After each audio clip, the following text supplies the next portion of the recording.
Mesdames, Messieurs, bonsoir. Merci à tous de nous rejoindre pour cette nouvelle édition d'information sur Nyota Télévision. L'actualité, elle reste dominée par le sommet États-Unis-Afrique qui se déroule à Washington. Sommet qui est à son deuxième jour, ce mardi 5 août 2014. Et cette journée a été consacrée aux investissements. Je vous rappelle que le président congolais Joseph Kabila, qui également séjourne aux États-Unis d'Amérique, a eu un tête-à-tête important avec le secrétaire d'État américain John Kerry. Un compte rendu dans cette édition d'information avec Edouard Kankou. L'actualité, c'est également la santé avec la résurgence de l'épidémie d'Ebola en Afrique subsaharienne.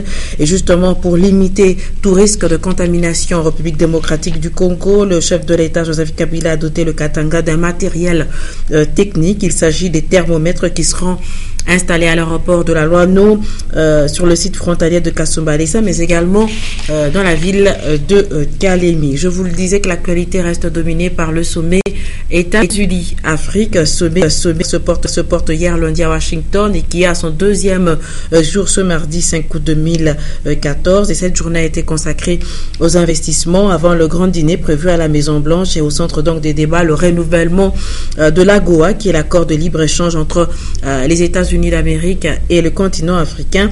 Et sachez que la propagation également de l'épidémie d'Ebola s'est imposée aux participants du sommet. Sachez également que le président de la République démocratique du Congo a eu un tête-à-tête important avec le secrétaire d'État américain John Kerry, qui a félicité le chef de l'État justement des avancées dans l'Est, dans la République démocratique du Congo, s'agissant donc du départ des FDLR, également du M23. Je vous propose ce commentaire d'Edouard Kankou. Nous lui sommes très reconnaissants pour les efforts qu'il a fait, son leadership pour aider à gérer les problèmes des FDLR et du M23, qu'il a été possible de désarmer avec son effort militaire et la MONUSCO.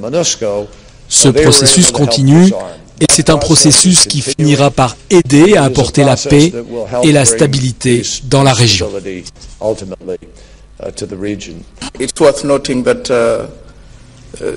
Il est important de noter que depuis que nous nous sommes rencontrés il y a 1 ou 2 mois, la situation a continué à évoluer et à avancer dans la bonne direction. Et désormais, le Congo respire l'air de la paix. Nous avançons vers la stabilité sur le long terme et dans tous les secteurs.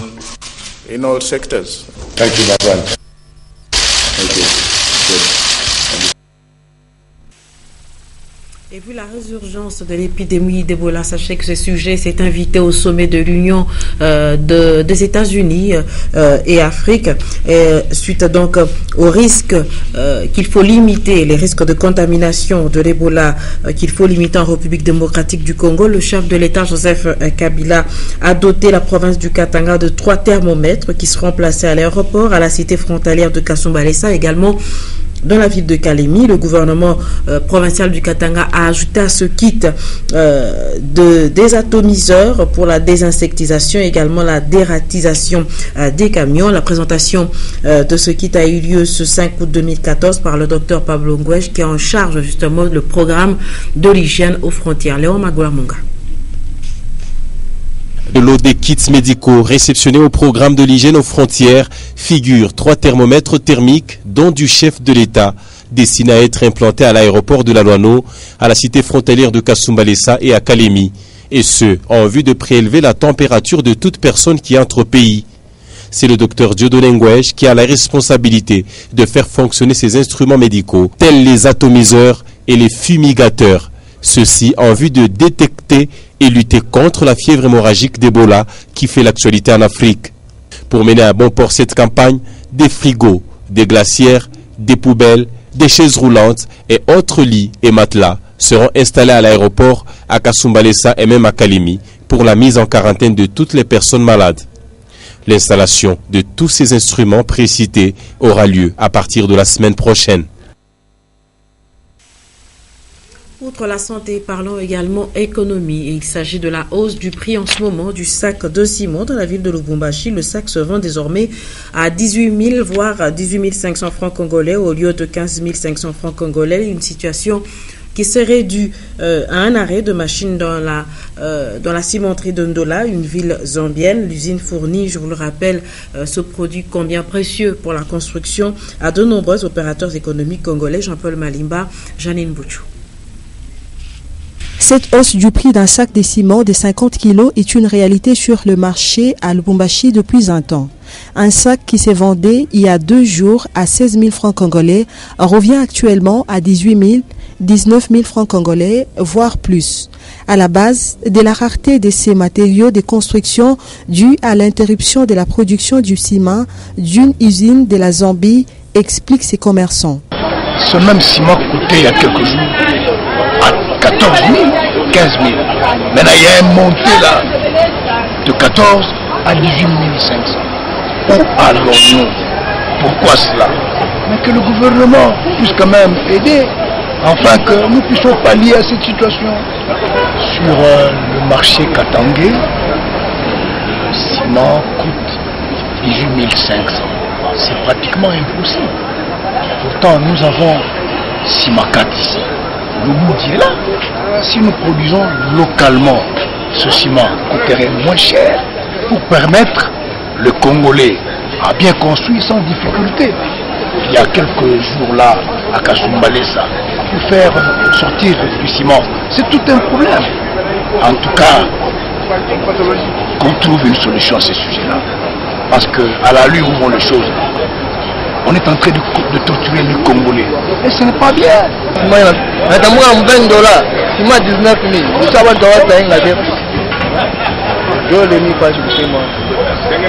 La solution pour le Congo, surtout pour les Katanga, qui dépend en grande partie de la Zambie en ciment, serait de penser à relancer les usines de production de cette matière qui, à ces jours, ne tournent presque pas.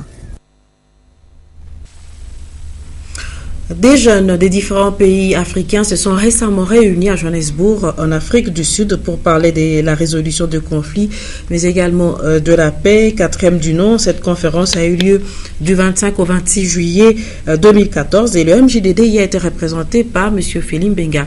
Un reportage d'Antoine Rogimbouy. À cette 4e conférence internationale de la paix en Afrique et de la résolution des conflits tenue du 25 au 26 juillet 2014, à Johannesburg, en Afrique du Sud, la présence de MJDD, Mouvement des jeunes pour la dignité et le développement, et Mouvement des jeunes du Congo démocratique était remarquable. En sa qualité de président national ou représentant de tous les points focaux du MJDD en RDC, Félim Benga, aux côtés des autres jeunes venus de plusieurs pays africains, ont pris part active à ces sommets dont le thème était « Alternatives des conflits et études sur la paix en Afrique, leçons, perspectives et défis ». Ici, il a été question de partager les idées et expériences sur les modèles de résolution des conflits dans certains pays africains, tels le Kenya, Tanzanie, Zambie et autres, en vue de la pérennisation d'une paix sociale durable. Nous avons reçu l'invitation pour représenter notre organisation. Nous partageons sur les résolutions des conflits sous toutes ses formes. Nous sommes en train de pied de le modèle qui vient de tous les points du monde entier.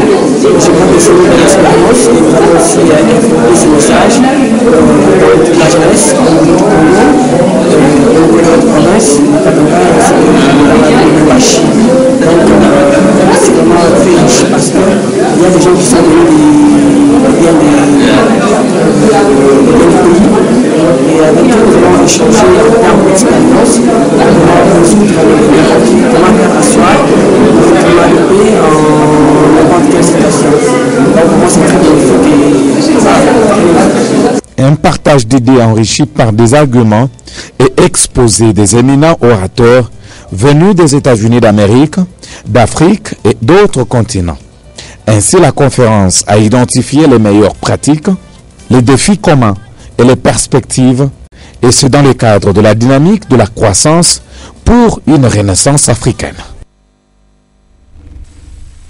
Voilà, mesdames, messieurs, revenons à Lubumbashi, plus précisément à la mairie de Lubumbashi, pour parler de la situation sécuritaire dans la ville de Lubumbashi. Soucieux d'impliquer les cadres de base à la lutte contre l'insécurité, Jean-Oscar Sangouza a réuni les responsables de confessions religieuses, les bourgmestres de communes. Le maire leur demande leur appui dans la dénonciation des bandits. Maurice Mazel.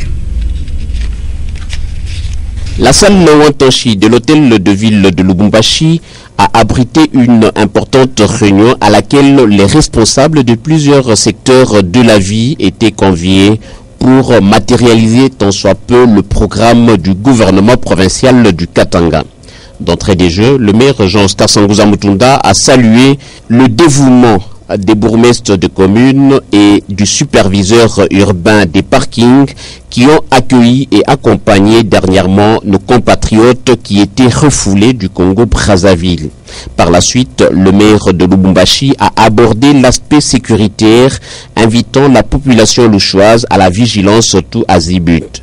Il a informé l'arrestation des bandits qui s'en prennent aux motocyclistes appelés communément Manseba, qui sont tués et dépouillés de leur argent. Le maire de Lubumbashi a sensibilisé également les chefs de quartier présents dans la salle Wantanchi d'amener leurs administrés à dénoncer toujours les malfaiteurs. Les patrouilles pédestres des policiers sont prohibées ou interdites, a indiqué l'autorité urbaine. De ce fait, la population est prévenue. Amenons à l'unisson le banditisme au point zéro, n'a cessé de marteler le maire Jean-Oscar Sangouza Mutunda. En outre, le maire a fustigé le vol du patrimoine de la SNEL par les habitants eux-mêmes.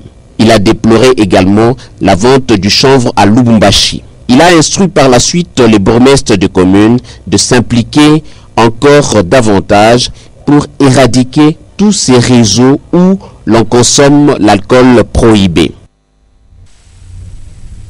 Mesdames et messieurs, nous restons à la mairie de Lubumbashi pour parler de la désaffectation du marché tunnel. L'arrêté urbain a été signé 4 jours justement après l'incendie qui a ravagé ce marché. Et cette décision vise justement à mettre à l'abri les marchands d'un autre drame du genre. Maurice Mazel.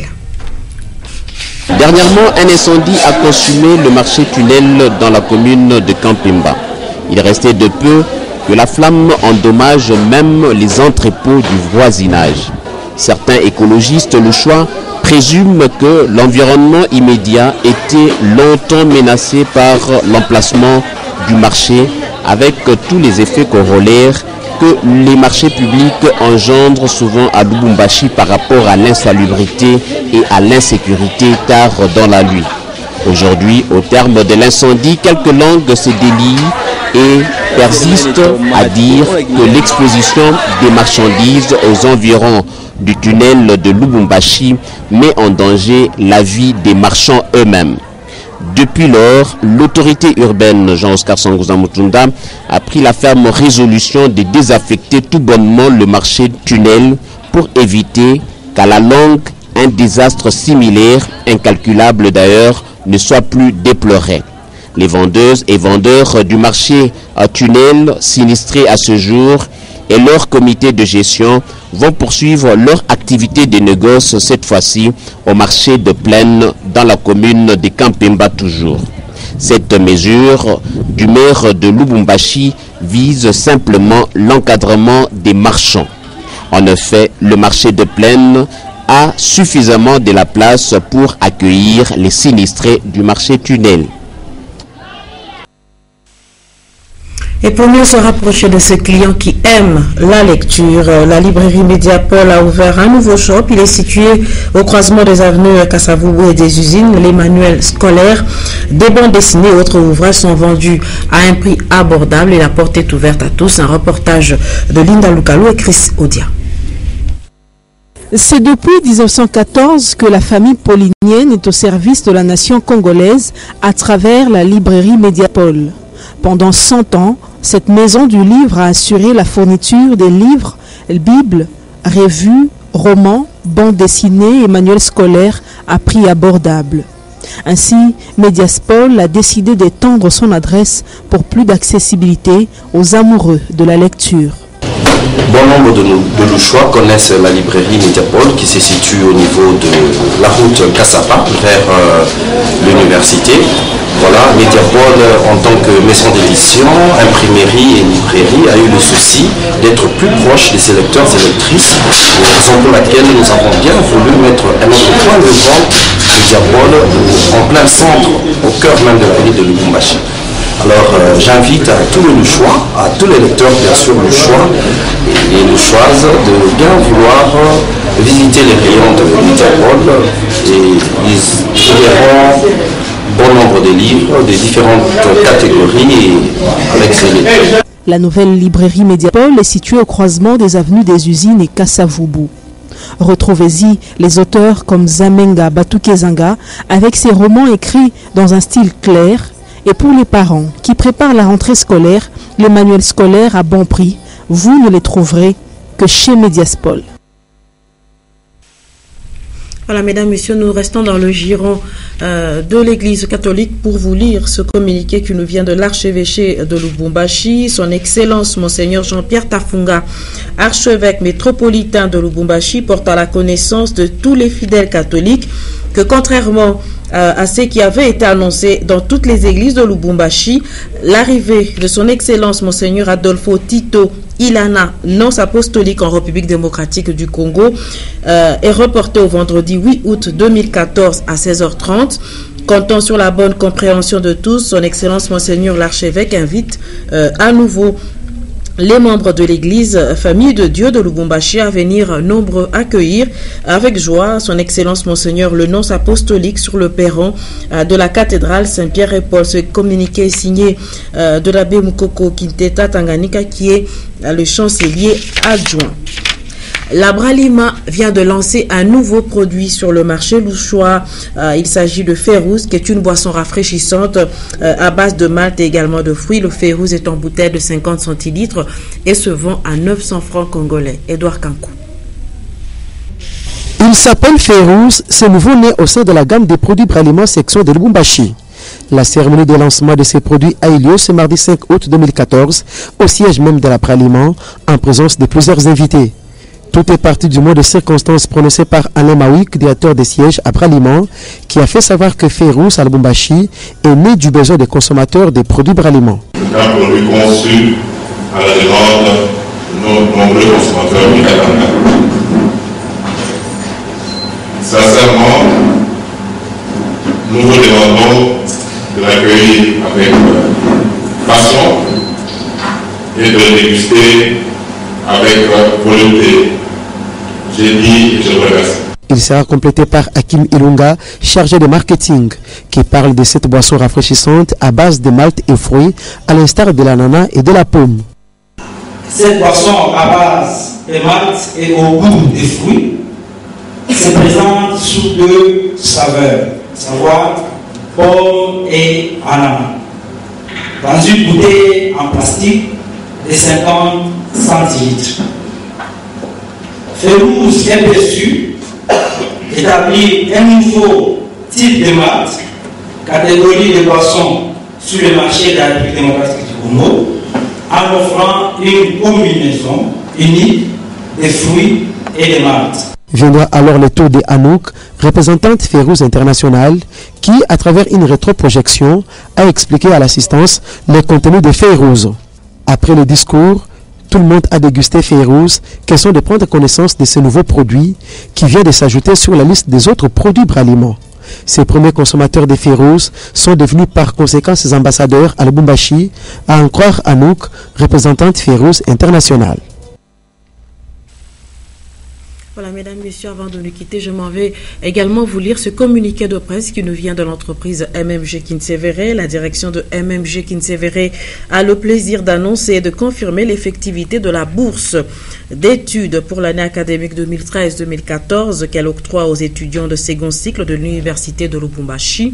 Cette année, le directeur général, M. Nod, a remis officiellement ce bourse aux 20 lauréats des facultés de sciences, polytechniques et ESI. La cérémonie s'est déroulée en présence du recteur de l'université de Lubumbashi, le professeur Tchabou Mumba, dans la continuité et pour un appui de plus en plus certain. MMG Kintsevere a une fois de plus primé les 6 étudiants boursiers de l'année académique 2013-2014 qui ont terminé leurs études avec succès et a également sélectionné 14 autres nouveaux étudiants candidats préfinalistes et finalistes pour cette année académique 2013-2014. Le montant global de la bourse pour cette année académique est de 23 950 $ américains et a couvert les frais suivants: le Minerval, les frais de session, les frais d'homologation des diplômes, les attestations de fréquentation, les fiches d'examen, les frais connexes, les frais de bibliothèque, l'organisation des défenses, les relevés des cotes, les attestations de stage et de recherche, les frais de stage et des fiches diverses, l'achat de 11 syllabus et un forfait mensuel de 50 $ comme argent de poche. La bourse s'adresse essentiellement aux étudiants préfinalistes et finalistes de facultés dont les matières ont un intérêt direct avec MMG Kintsevere, à savoir les mines, la métallurgie, la géologie, l'électromécanique et la chimie industrielle. Les étudiants ayant obtenu au moins 65% des points à l'issue des épreuves de l'année antérieure, conformément aux règles et usages de l'université de Lubumbashi, sont éligibles.